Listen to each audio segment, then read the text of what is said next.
오늘은 누가복음 14장 21절에서 24절을 중심으로 멈출 수 없는 영혼 구원 사역이라는 제목으로 하나님 말씀 전하겠습니다. 이 주보를 제 딸이 토요일마다 와서 주보를 이렇게 합니다. 여러분 모르셨죠? 네, 제 딸이 토요일 날 와서 교회 와서 다 합니다.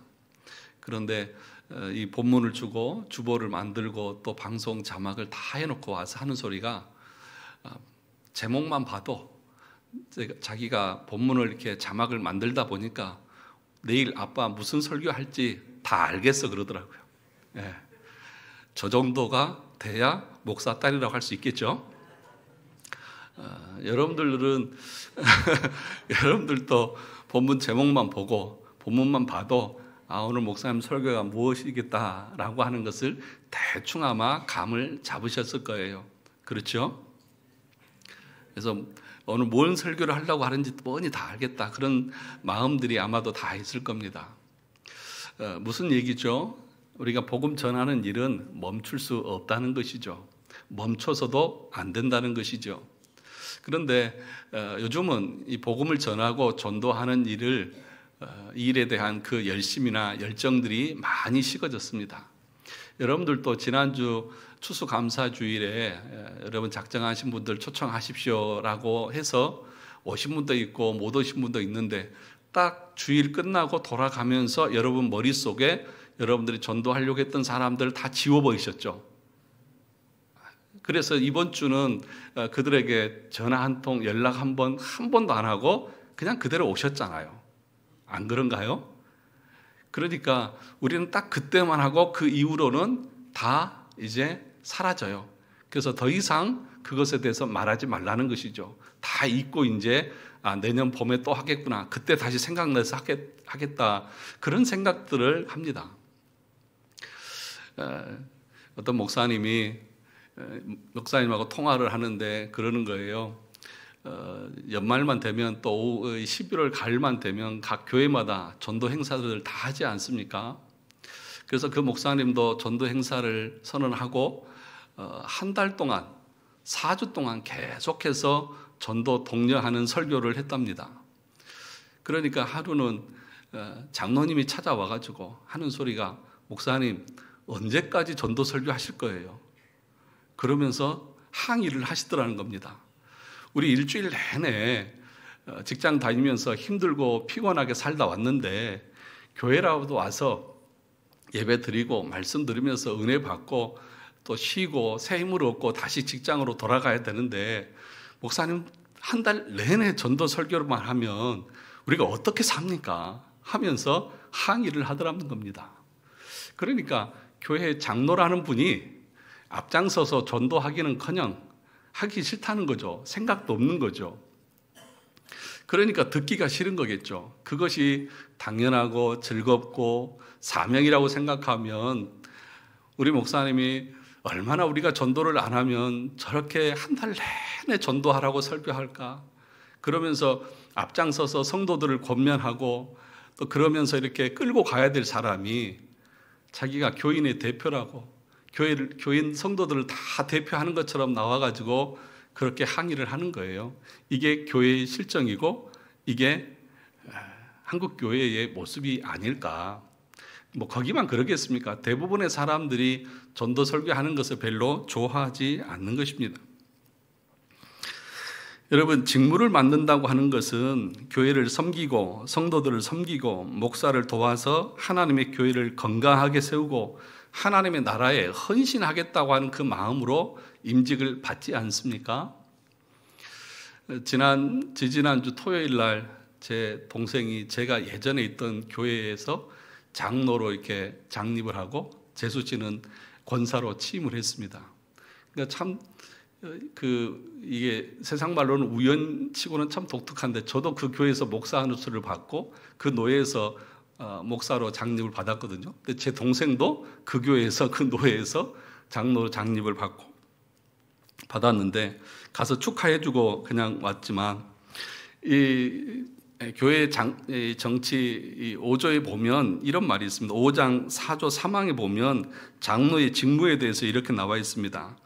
평신도보다 장로는 신분상 의무와 직무상 책임이 더욱 중하다. 그러니까 장로는 신분상 의무가 더 많다는 것입니다.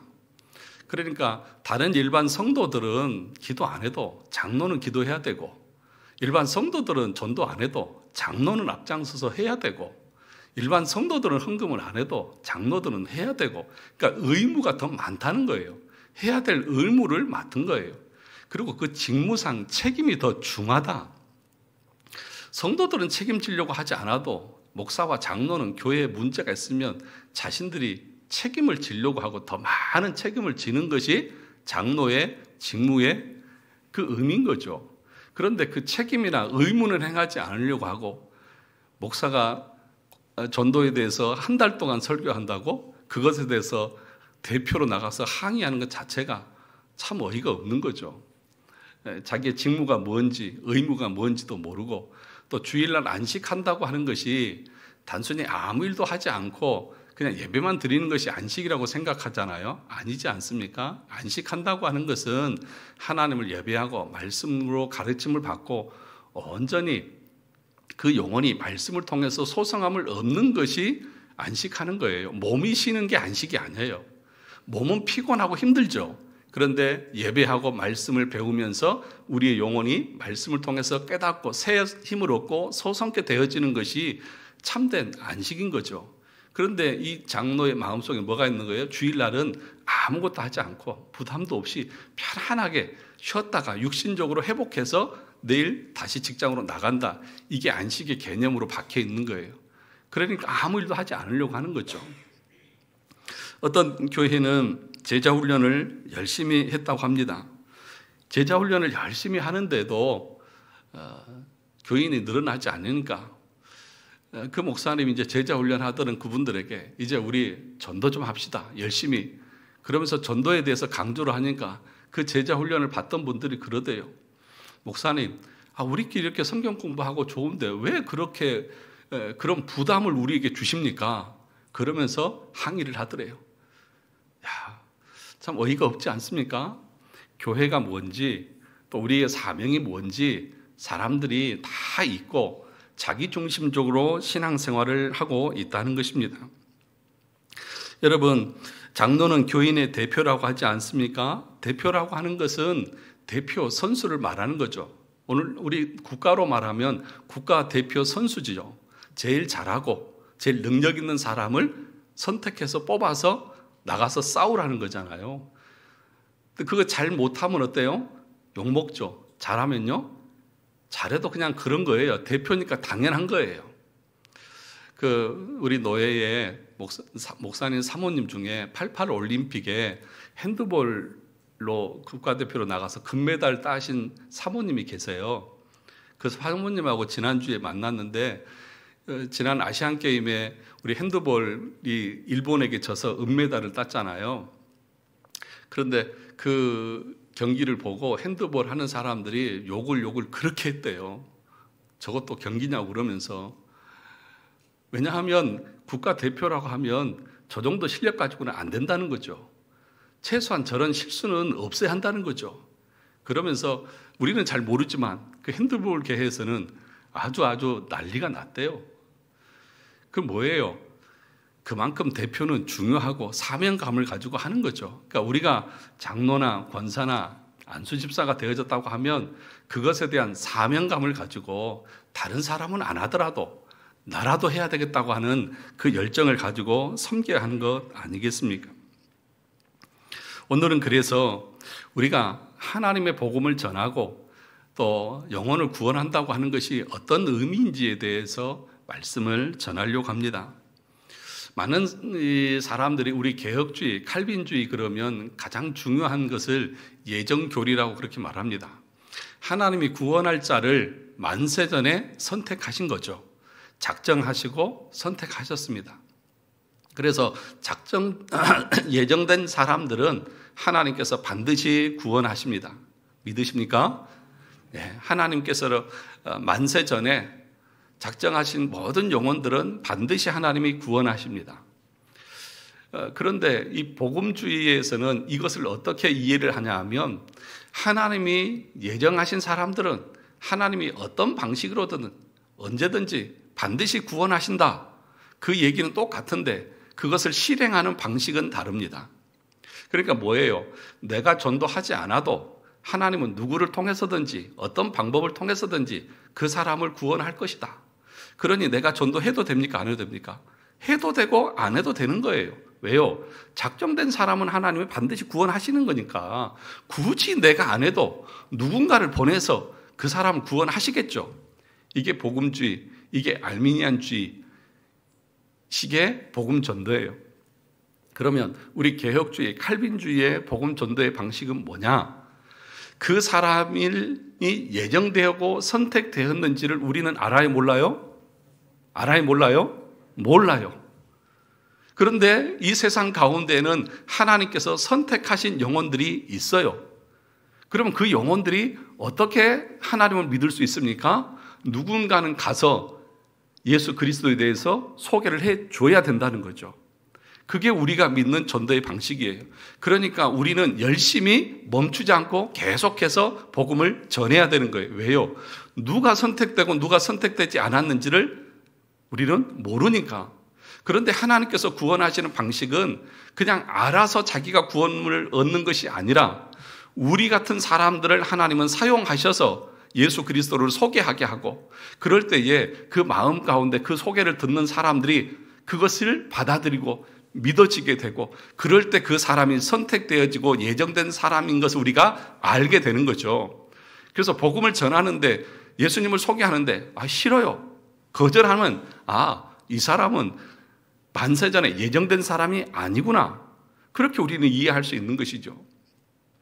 또 하나 이 알미니안주의자, 복음주의자들은 어떻게 전도를 하려고 하냐 하면 자기들이 어떤 논리나 설득을 통해서 지식을 통해서 그 사람을 설득하고 감동시켜서 교회에 데려오려고 합니다.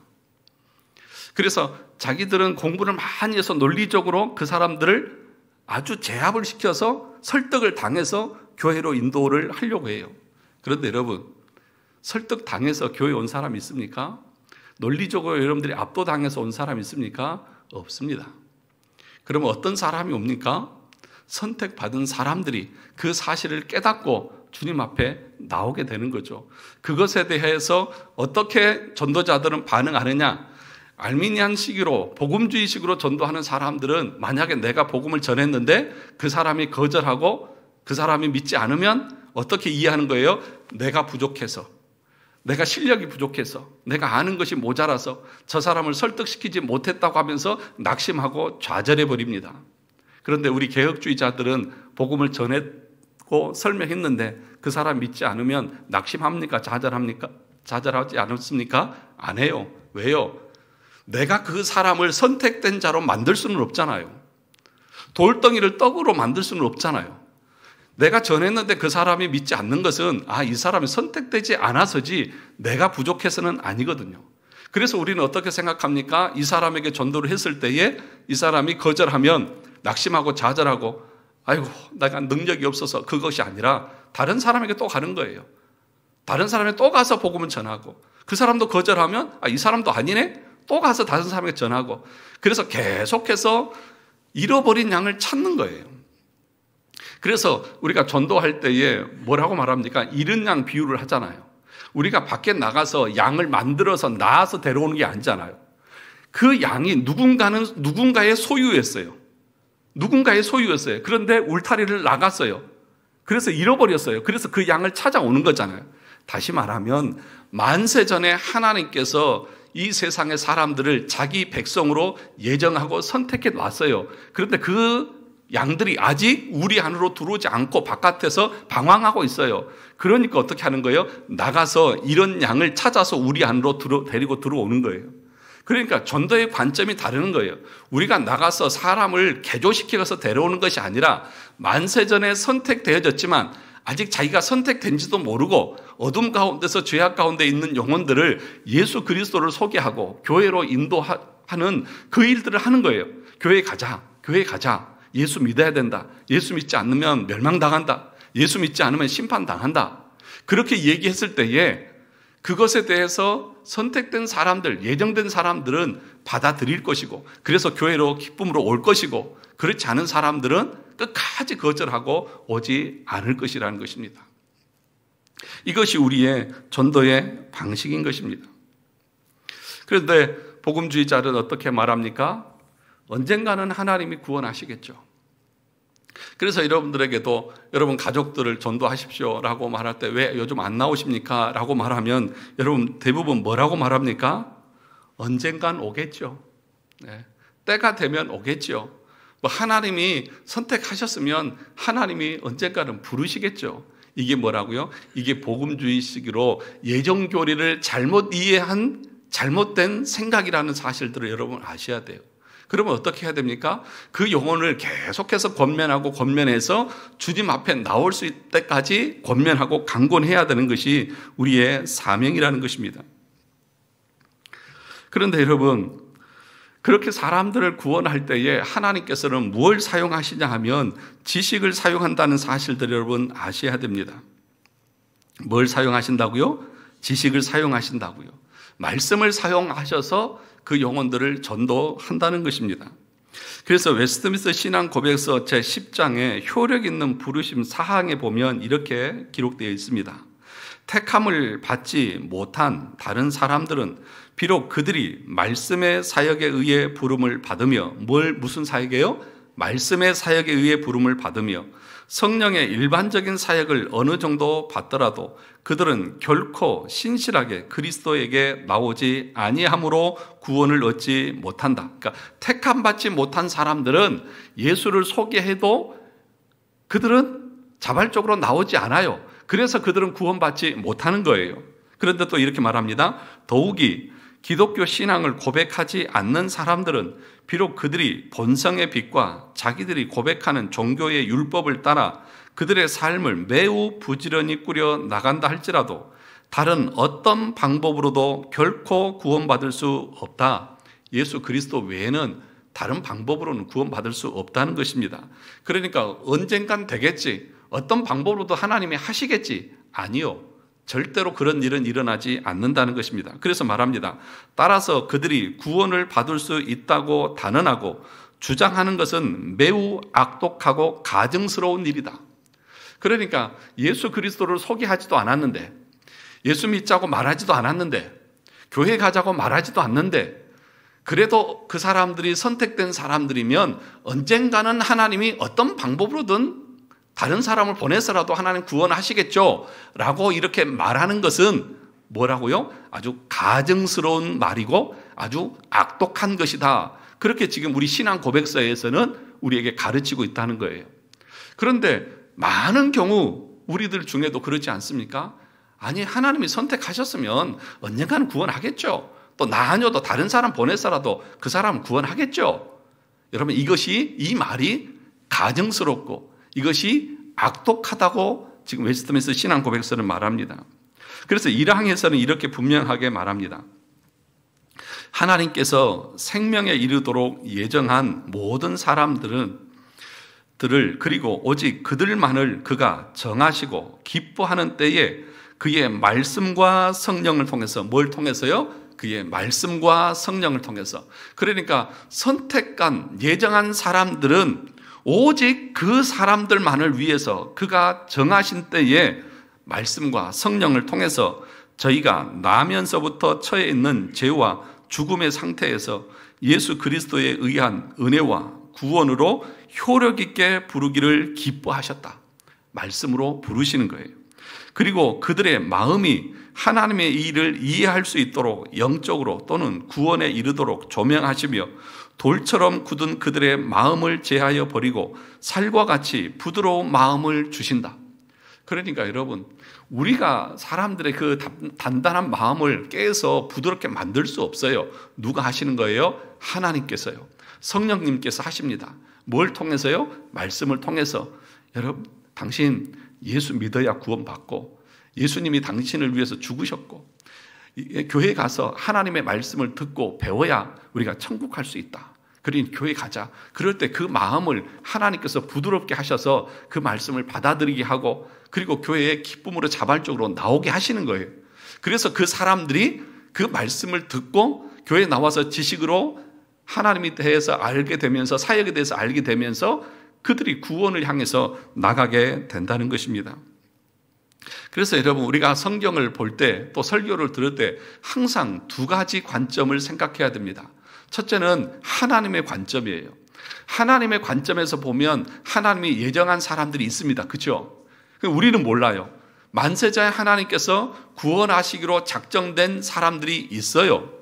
그리고 그 사람들 하나님 편에서 볼 때는 반드시 구원하십니다. 우리는 어떻게 하신지 몰라요. 그러면 우리 인간 편에서는 어떻게 해야 되죠? 하나님이 알아서 구원하시니까 그냥 내버려 두면 됩니까? 아니죠.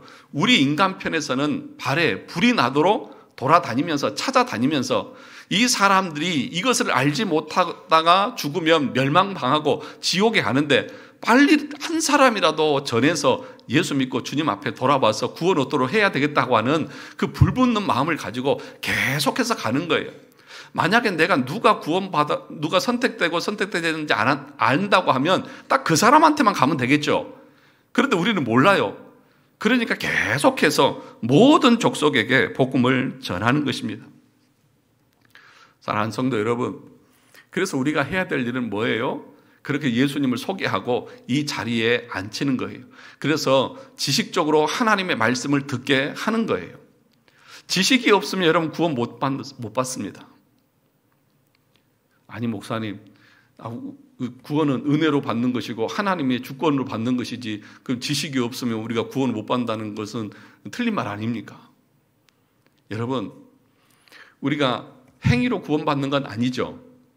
그렇죠? 행위로 구원받는 건 아니에요. 오직 하나님의 은혜로 구원을 받아요. 그런데 구원받은 사람들에게는 행위가 있습니까? 없습니까? 있잖아요. 그러니까 무슨 말이냐 하면 우리가 지식만 많다고 해서 구원받는 게 아니에요.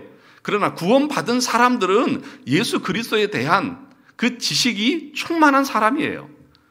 그러니까 지식 없이 우리가 구원을 얻을 수 있습니까? 없어요. 그래서 여러분 설교도 여러분들에게 감동을 주는 윤리적으로 도덕적으로 설교하는 것 가지고는 여러분들의 삶이 변하지 않아요. 그래서 설교는 어떻게 되어져야 되느냐? 지식적으로 여러분들에게 들려져야 돼요. 그래서 여러분들이 설교를 통해서 성경에 대한 지식을 배워야 돼요. 그 지식이 쌓여서 여러분들에게 구원의 확신이 들어가게 되고 구원의 길을 갈 수 있는 거예요. 지식이 없으면 어떻게 그 길을 가냐고요. 여러 번 얘기하지만 지식이 없으면 어떻게 되냐고요. 여러분 자녀들 다 서울대 보내고 싶으시죠? 수능 얼마 전에 끝났는데. 그런데 공부하지 않으면 서울대 갈 수 있습니까? 못 가잖아요. 여러분 인천공항을 가는 길 아세요? 인천공항이 저쪽 서쪽에 있는 건 아시죠? 그런데 가는 길을 모르면 갈 수 있어요? 모르잖아요. 그러니까 여러분 우리가 예수 믿으면 천국 가는 거 알아요. 그것만 가지고 안 된다고요. 그러면 어떻게 가는지에 대해서 배우고 알고 그 삶으로 살아가야 되는 거죠. 그래서 이사야 53장 11절에 보면 이런 말씀이 있습니다. 그가 자기 영혼에 수고한 것을 보고 만족하게 여길 것이라. 나의 의로운 종이 자기 지식으로 많은 사람을 의롭게 하며. 무엇으로? 자기 지식으로 많은 사람을 의롭게 하며.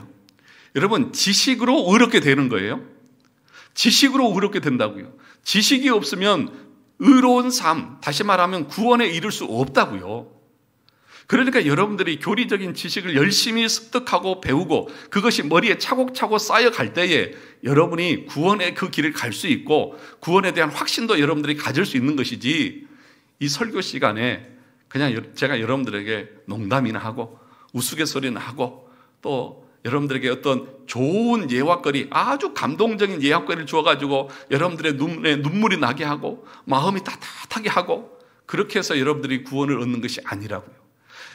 그때는 당장 기분이 좋을지 모르죠. 그런데 교회 문을, 본당 문을 나서고 나면 여러분 머리에 남는 것이 뭐가 있겠습니까? 아무것도 없어요. 그래서 여러분 설교는 기본적으로 지식적으로 여러분들에게 증거되어져야 한다는 사실들을 아셔야 한다는 거예요. 그런데 한국 교회는 많은 경우에 지식을 터부시합니다. 지식 그렇게 중요하지 않다는 거예요. 야, 성경 공부 많이 하고 그런 거 공부 많이 하면 사람이 어떻게 돼요? 머리에 든 게 많으면 사람이 어떻게 돼요? 예, 여러분 잘 아시네요. 교만해진다고요. 그러니까 머리에 든 게 많고 공부 많이 하면 교만해지니까 가르칠 필요 없고 그냥 감동이나 주고 윤리적으로 도덕적으로 설교하라는 거예요. 아니에요, 여러분. 지식이 없으면 백성이 방자하게 행하는 거예요. 지식이 없으니까 오히려 더 교만한 거예요. 참된 지식을 가지면 내가 참으로 하나님에 대한 올바른 지식을 가지고 그리고 내 자신의 인간에 대한 올바른 지식을 가지게 되면 절대로 교만할 수가 없어요. 내가 왜 교만합니까? 올바른 지식을 알지 못하니까 그런 거죠. 하나님이 얼마나 위대하고 얼마나 놀라우신 분인지에 대한 지식이 없는 거예요. 그러니까 하루 강아지 범 무서운 줄 모르고 깝죽거리고 그렇게 고개를 빳빳하게 드는 것이죠. 정말 그 지식이 있으면, 자, 생각해 보세요. 애들이 지식이 없으니까 무서운 사자 앞에 막 가려고 그러죠. 이게 예를 들어서 눈앞에 독사가 있으면, 코브라가 있으면 어른들은 저거한테 물리면 죽는다는 지식이 있으니까 가까이 갑니까? 안 갑니까? 안 가죠. 그런데 그런 지식이 없으면 어떻게 돼요? 신기하네 그러면서 가서 잡다가 말로 죽는 거잖아요.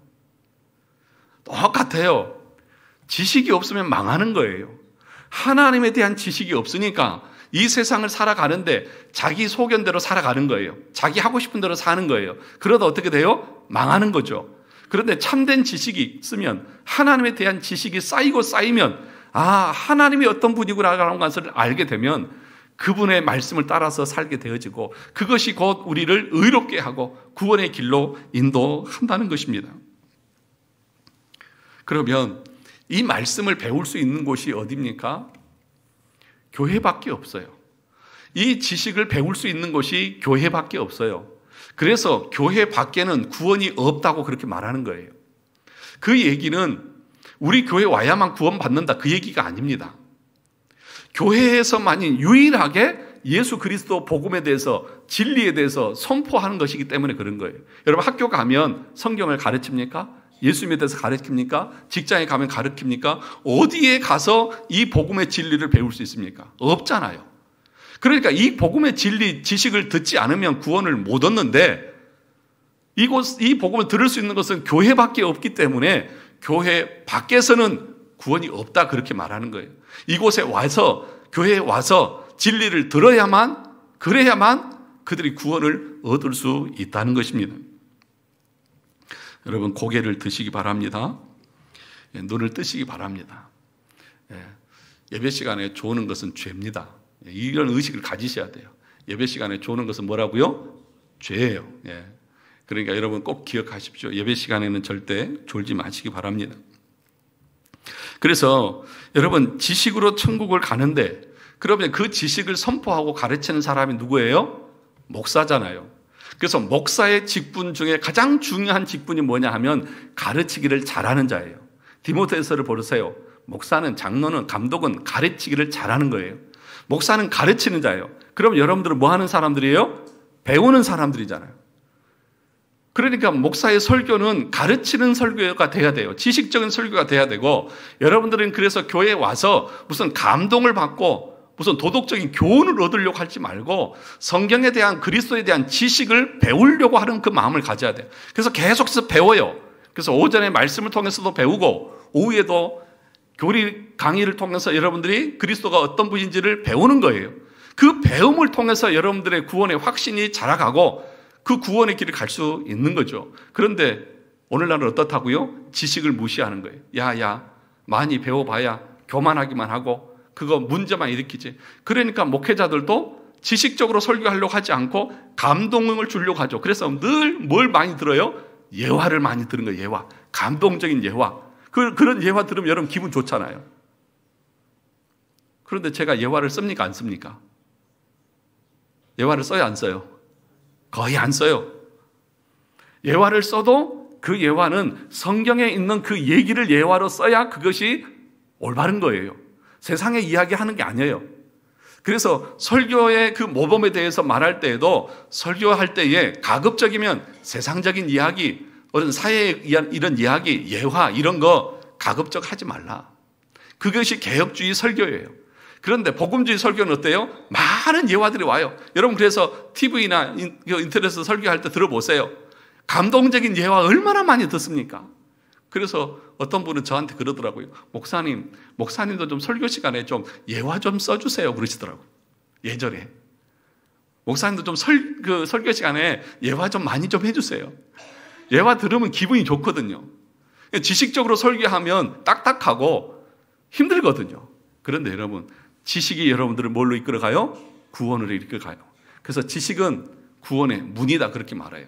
그래서 칼빈이 기독교 강요 제1장에서 말하는 것이 뭐라고요? 하나님을 아는 지식과 우리 인간을 아는 지식. 이 두 가지 지식. 그래서 참된 지식에서 참된 경건이 나온다 그렇게 얘기하는 거예요. 그러니까 올바른 지식을 가져야 돼요. 우리가 왜 교만하냐? 올바른 지식을 배우지 않아서 그러는 거예요. 여러분 출애굽한 이스라엘 백성들이 모세가 시내산 올라가서 하나님의 율법을 받을 때에 아론을 중심으로 이스라엘 백성들이 밑에서 뭐 만들었어요? 금송아지를 만들었잖아요. 그리고 금송아지를 만들어서 뭐라고 말했습니까? 이것이 너희를 인도하신 신이라고 말했잖아요. 그건 뭘 말하는 거예요? 이것이 여호와라는 거예요. 하나님이라는 거예요. 하나님을 잘못되게 말하는 거잖아요. 그게 우상 숭배잖아요. 그러니까 여러분, 우리가 예배를 드리는 데에 우리의 예배가 참된 지식 가운데서 하나님을 예배하지 않으면 그 예배가 뭐가 되는 거예요? 우상 숭배가 되는 거예요. 내가 하나님을 예배하고 높이고 공경하고자 하는 그 마음, 하나님의 존재가 어떤 분인지를 모르고 내 마음의 생각대로 하나님을 예배하는 것은 이스라엘 백성들이 금송아지를 만들어 놓고 함께 먹고 뛰고 즐거워하는 것과 똑같은 우상 숭배라는 거예요. 그러니 여러분들이 참된 지식으로 여러분들 가르침을 받지 않고 배우지 않고 여러분 머릿속에 그런 지식이 없으면 우리는 어떻게 생각합니까? 어떻게 예배하고 어떻게 신앙생활합니까? 내 소견에 옳은 대로 사는 거죠. 행동하고 결정하고. 그것이 바로 다른 것이 아니라 우상 숭배라고요. 그것이 죄라고요. 그러니 여러분 하나님의 말씀을 얼마나 올곧게 배우고 또 들어야 하느냐는 것이죠. 그런데 복음주의권은 그렇지 않습니다. 지식 필요 없다는 거예요. 그냥 하나님이 언젠가는 구원하실 것이고 그냥 우리는 감동을 받고 교훈을 받고 도덕적으로 이렇게 감동을 받고 가면 된다는 거예요. 그래서 자유주의자들은 어떻게 예수님을 소개하느냐 하면 우리 삶의 모범으로 설명하는 거예요. 예수님은 우리의 도덕적인 삶의 모범이에요. 그들에게 구원자가 아니에요. 그러니 감동만 주는 얘기를 하려고 한다는 거죠. 사랑하는 성도 여러분, 그런데 문제가 뭐냐 하면 오늘 본문의 말씀을 보시면 우리가 전도를 해도 사람들이 옵니까 안 옵니까? 오지 않는다는 거예요. 21절을 같이 보시겠습니다. 21절 같이 읽어보겠습니다. 같이 읽어보겠습니다. 시작. 종이 이르되 다시요. 종이 돌아와 주인에게 그대로 고하니 이에 주 지인이 노하여 그 종에게 이르되 빨리 시내 거리와 골목으로 나가서 가난한 자들과 몸 불편한 자들과 맹인들과 저는 자들을 데려오라 하니라. 그런데 명한 대로 했지만 다 찼습니까? 안 찼습니까? 안 찼어요. 22절 보시죠. 종이 이르되 주인이 명하신 대로 하였으되 아직도 뭐합니까? 자리가 있나이다. 그러자 22절에서 그렇게 얘기하자 또 뭐라고 말합니까? 23절 주인이 종에게 이르되 길과 산 울타리가로 나가서 사람을 강권하여 데려다가 내 집을 채우라. 하나님은 한두 번 거절한다고 해서 멈추십니까? 안 멈추십니까? 멈추지 않아요. 첫 번에 말했는데 오지 않습니다. 그러면 우리 같으면 몇 번 얘기했으니까 안 오면 어쩔 수 없지 그러잖아요. 그런데 주인은 뭐라고 말합니까? 다시 밖에 나가서 데려오라. 그래도 자리가 비었습니다. 그래 다시 나가서 강권해서라도 내 자리를 채우라. 멈출 수 없다는 거예요. 중단할 수 없다는 거예요. 사람들은 거절하는 것이 당연합니다. 여러분 잘 오지 않습니다. 여러분들도 전도해 보셨잖아요. 한두 번 말해서 옵니까? 오지 않아요. 그럴듯한 핑계를 대요. 오겠다고 했던 사람들도 막상 당일날 딱 되면 무슨 일이 생겨요? 꼭 가지 못할 이유와 핑계가 꼭 생겨요. 그래서 내가 꼭 가려고 그랬는데 오늘 이런 일이 생겨가지고 너무 미안하다고 그러면서 아주 친절하게 죄송하다고 그러면서 안 가요. 그게 보통의 모습이에요. 그런데 왜 그런 줄 아십니까?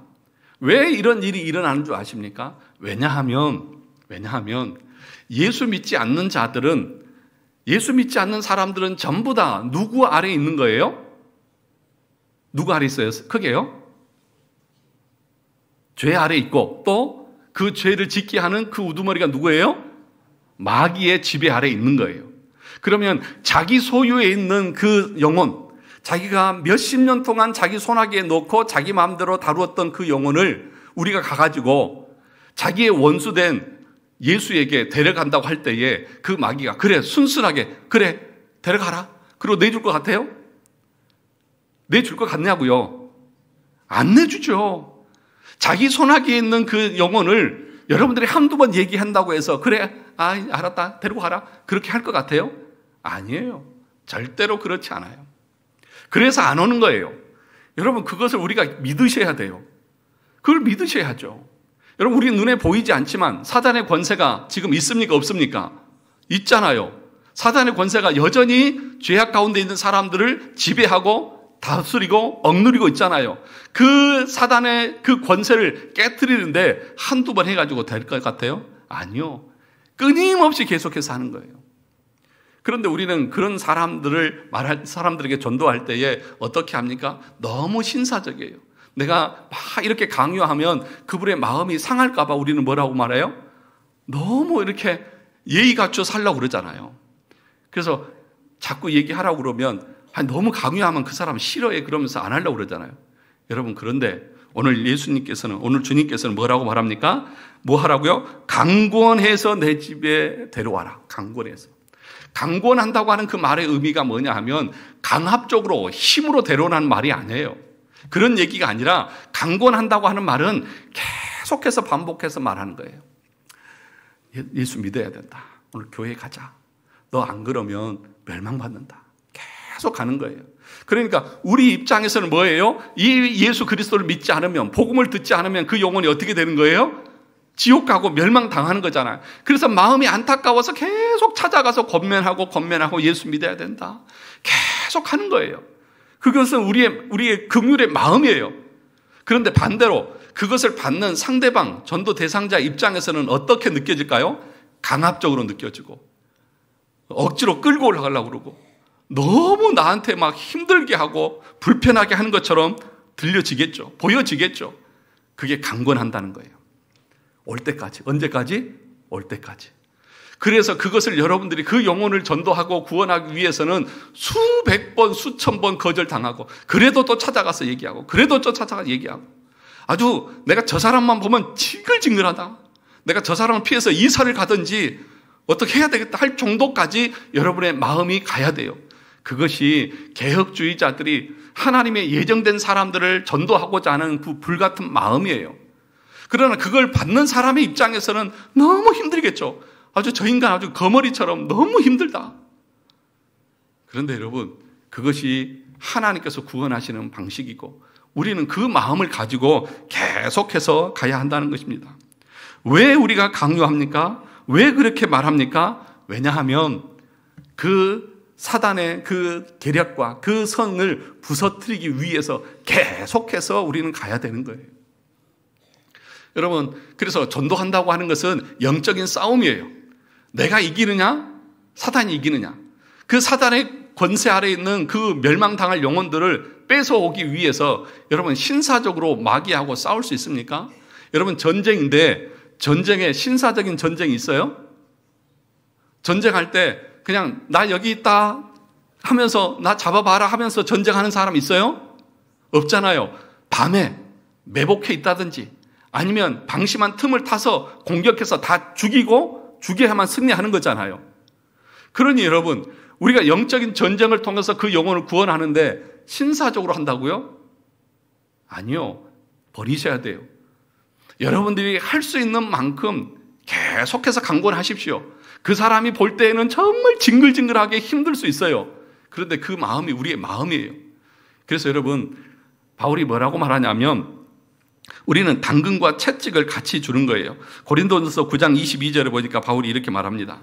약한 자들에게 내가 약한 자와 같이 된 것은 약한 자를 얻고자 함이요 내가 여러 사람에게 여러 모습이 된 것은 아무쪼록 몇 사람이라도 구원하고자 함이니. 발버둥 치면서 하면서 말합니다. 당근과 채찍 두 가지 사용합니다. 말로는 뭐라고 말하냐면 너 잘 들어. 너 예수 믿지 않다가 죽으면 너 멸망이야. 너 죽음이야. 너 그렇게 살다가 죽으면 마귀가 너를 지옥으로 끌고 갈 거야. 너 그래도 좋아? 이렇게 말하지만 그 마음의 태도는 정말 그 사람에게 맞춰주면서 공손하게 하는 거예요. 강압적으로 막 하는 게 아니라 말은 아주 세요. 그렇잖아요. 말은 너 그러다 죽는다. 그런데 태도는 공손해요. 그게 지금 바울이 약한 자들에게 내가 약한 자와 같이 되어졌다. 어떻게든지 한 사람이라도 더 구원하기 위해서 계속해서 바울은 말하는 거예요. 예수만이 우리의 유일한 길입니다. 그분이 우리의 죄를 위해서 죽으셨고 부활하셨고 그 예수를 믿으면 우리가 의롭게 되어져서 영원한 구원을 얻습니다. 계속해서 말합니다. 이 예수를 당신 믿지 않으면 멸망당합니다. 라고 하면서도 가장 친절한 모습으로 그들에게 복음을 전하는 것입니다. 이것이 강권하는 거예요. 여러분, 강권해서 계속해서 복음 전하는 우리 모두가 되시기를 원합니다. 다 멈춰버리셨잖아요. 다 중단해 버리셨잖아요. 지난주 지나고 다 머릿속에 지워버리셨잖아요. 아니에요. 여러분, 그 영혼이 올 때까지, 그 영혼이 주님 앞에 나올 때까지, 여러분 가족 중에 남편과 아내, 자녀들 아주 징글징글하다 아빠만 보면 그 소리를 들으셔야 돼요. 그래서 그렇게 하다 보면 둘 중에 하나는 할 거예요. 아이고, 알았다 나간다 하면서 나오든지, 아니면 도저히 아빠하고 살 수가 없어서 나 집 나간다. 둘 중에 하나는 할 거예요. 집을 나가든지 교회를 나오든지 양당 간에 하나를 하는 거죠. 교회를 나오면 하나님이 선택받은, 하나님의 선택된 예정된 자고, 집을 나가면 선택되지 않은 겁니다. 그렇지 않습니까? 그렇게 해서 우리 아는 거예요. 여러분, 그래서 매주마다 토요일 저녁마다 남편에게, 아내에게, 자녀에게 내일 교회 가자. 교회 가야 구원받는다. 교회 가서 예수 믿어야 된다. 계속해서 하십시오. 계속해서 할 수 있기를 주의 이름으로 축원합니다. 가족 아니더라도 여러분들 예정된 그 작정된 그 사람들에게 매주마다 전화해서 오늘도 교회 와라. 계속해서 하실 수 있길 바랍니다. 이것은 하나님께서 우리에게 가르쳐 주신 거예요. 보세요. 오늘 계속해서 주인은 종들을 계속 보냈잖아요. 계속 보냈잖아요. 한두 번 해서 될 것 같았으면 그러겠습니까? 계속해서 보내요. 거절에도 보내고 또 다른 사람에게 보내고 계속 가는 거예요. 이 영혼 사역은 멈출 수 있습니까? 없습니까? 멈춰서는 안 되는 거예요. 끝까지 멈추지 않고 복음 전하는 우리 모두가 되시기를 주님의 이름으로 축원합니다.